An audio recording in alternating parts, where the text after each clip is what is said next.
Hey, what's going on, everybody? Eric from Denver Penny Picker here. Got another 50 rolls from the bank to go through, just like the last video. I only got one view. What the heck? Please watch. But anyways, let me turn the camera around. And as you see, we've got 40 regular rolls, and then it looks like 10 customer wrap rolls to go through. Kind of interested on those. Those could be definitely hit or miss, but I will bring you in on the first find. All right, we're on roll 3. I decided to leave those customer wrap rolls for last, but we got our first wheat cent. Gonna be a 1945. So far out of those 3 rolls, I've got 2009, one Canadian, good amount of copper, but yeah, I will bring you in on the next find. We're on roll number 6. We got wheat penny number 2. What are we? I'm guessing 40s. So plain old 1944. And while I got you here, I got this 82 penny with something kind of cool on it above the Liberty. I'm going to post this on a forum that I belong to and see if I can get a little more info. So I will let you know in an upcoming video on that one. But that's kind of a cool little find. All right, roll 7, wheat cent number 3 is going to be nice, 1939. Right on. Good to see one from the 30s. All right on. I'll bring you back if there's anything else. So we're through 10 rolls. Still sitting at those 3 wheat cents. That crazy 1982 that has that weird die mark. Up to 4 2009s and 2 Canadians. And a stunner of a 1972. I wish that was the DDO. All right, I'll be back with the next find. All right, we're on roll 17. We finally got wheat cent number 4. What are we?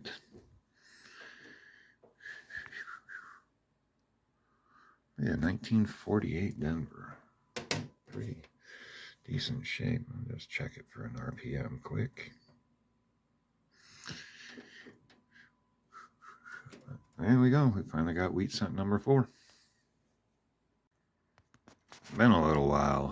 We're actually on roll 28. Finally got our 5th wheat cent. It's going to be a 1940S, I believe. I'll double check that up there. Oh, 40 Denver. Oof. Yeah, I didn't do a 20 roll wrap up just because it's been pretty hard to find. I'll do a 28 roll quick little wrap up. I've only added, besides that wheat penny, 2 2009s, 2 Canadians. Copper's been pretty low too, so that's why I haven't brought you in for a bit. Hopefully we find something again. All right, roll number 30. Finally got wheat cent number, what is that, 6. We are, hopefully it's an older one, but I'm guessing 40s. 46D, I believe. Let me pop it under the scope here. It is. And no RPM there. But hey, we're finally at wheat cent number 6 after 30 rolls. Yeah, good morning. I know there's a change of clothes going on here, but yeah, it's a lot of pennies to go through. I've been going through more of the modern stuff. I want to bring you in. I found something really cool that's kind of hard to find. It's on a 2009 Philadelphia, where Lincoln's sitting on the log on the back. It's called the Formative Years. I have a DDR, a double die reverse. That's pretty cool. I'll bring you in on that one. So this is a 2009 Philadelphia. If you look right there at his hand holding the book, you can see a second thumb.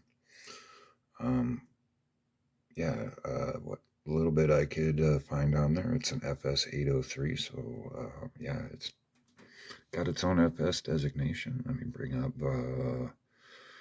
Variety Vista here. My fault. I thought FS803. It's actually an FS804. So take a look right there. You can see that guy right there. And then I'll bring up the microscope. And boom, there it is.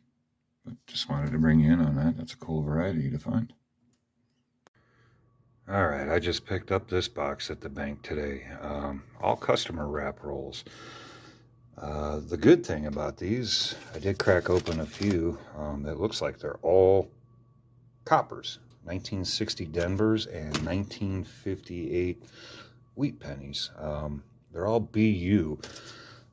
So just in copper content alone, there's money to be made right here. I mean, I paid literally a penny a piece, and I could sell them for like 3 cents a piece. But I'm going to be looking for varieties through here, so if I find anything, I will bring you in. So it's looking like the majority of these are going to be 1960 Denvers, small dates. Now, if they were the large dates, there was a lot more RPMs and stuff to look for. On the small dates, this is the big one that I'm looking for. This is the FS101 DD01 on Kaneka. We're looking for some crazy doubling. You can see in the 9, that D looks really weird. You can see that. And then let me scroll down a little bit here. And then on the date. So that's what I'm going to be looking for. It looks like the bad news is these have probably already been searched. So I'm probably not going to find much. But the good news is I paid a penny a piece for them. They're worth roughly 3 cents. Probably a little bit more now with everything going on. A piece for them. So made money right off the bat. So that's the cool part. So I'm going to talk to you a little bit about scams, especially when buying coins. Etsy's one of the worst websites that you can fall for. These morons will just get on there. Oh, 1960D penny. And then they see this one thing pop up. Is your 60D penny is worth $10,000? Nothing. Looked up close on it. This one's on eBay asking for $2,000. I did close-up looks on that. It's all machine doubling. It's worth 3 cents because it's copper. Nothing. They just wrote, it's rare. Rare. It's rare. That's actually a legit one. They wrote rare, and that's a 69D. So, yeah, don't buy coins on Etsy. Just wanted to give you the heads up. Like I said, these guys will get on Etsy. They'll Google or look up a 1960D penny. Oh, your 60D penny is worth $15,000. No, it's not. So stay away from Etsy if you want to get into collecting pennies. And another little one I want to talk to you about. Don't fall for the scam either. The filled numbers, filled letters, these are all on the 1960Ds. So you can see there. Even in this shape, this is probably a $5 coin. Morons online will ask. I've seen them anywhere between $30,000 to $25,000. They're not uncommon. You can find them left and right. There's 2 right there. There's a whole stack of them right there. There's 50 more plus in there. Don't fall for that scam either.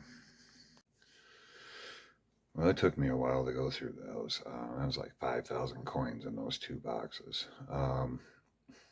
The second box that was all coppers, I only went through about 15 rolls.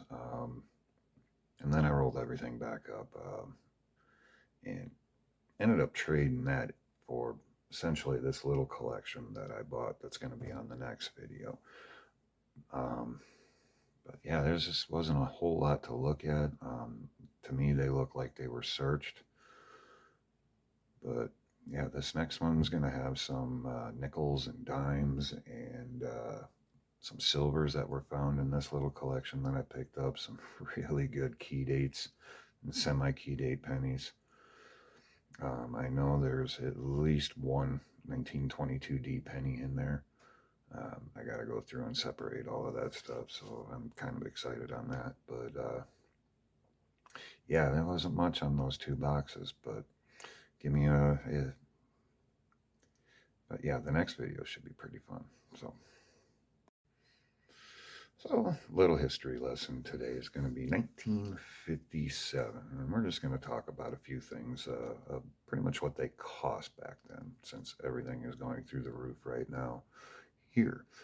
Average cost of a new house, $12,200. Your average wages that year were around $4,500 a year. Your rent was $90 a month. Your hourly wage, $1. Now it was, yeah, bacon. Bacon's always important in the U.S., I guess. It was 60 cents a pound back then. Gas, 24 cents. And the most expensive thing that you could buy on my little list here was a portable hi-fi record player, and that would have set you back for $80 back then. So kind of cool. But anyways, till the next video. Sorry it took so long to bring this one out. Been busy, been trying to find stuff in those rolls, trading stuff. So right on. We'll see you soon.